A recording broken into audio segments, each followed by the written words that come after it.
What should someone understand about my business within the few seconds of landing on my website? Yeah, that's a great question. Your website is sometimes the first impression that people will have of you, or it can be the place where they go for validation after they've met you or heard about you or something. So that first page of your website, that home page, the top picture, the headline, it needs to be super, super clear.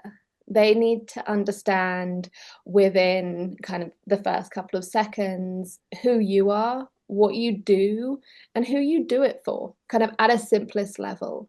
Um, and that should be in language that they can understand, and the visuals should align with that message. And it's all a website is a great marketing tool because it has both that visual side and the messaging side. So it should be clear to your ideal client that this website is for them, whoever they are. So it should be appealing to them. It should resonate with them in some way, and what's on them should feel immediate to them. And there are different ways of doing this depending on the industry. And Gilly, I'd love you to talk about the visual side of this. Um, but depending on the industry and who your ideal client is, maybe you actually want to name the kind of people you are working with and want to work with. That I am an ex who works with women of a certain age or works with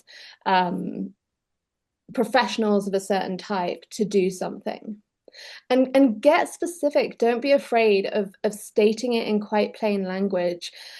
In more technical industries, there's a real tendency for industry jargon. They feel like they have, in order to be taken seriously, they have to use all of these words. And I used to work in B2B, international B2B technology with those kinds of clients. And you'd go onto their website and it would all be about synergies and optimization and solutions, and you would not know what they did. In fact, they provided Wi-Fi, but you just wouldn't understand it, and it just wasn't clear. And they all had the same colors, which Gilly can talk about. But if you can be clear with your clients and don't be afraid to kind of pare back the language, if you're like, this is overly complicated, keep it simple so that if your grandma went on there, she would be like, okay, I know what this person does and I know who they do it for.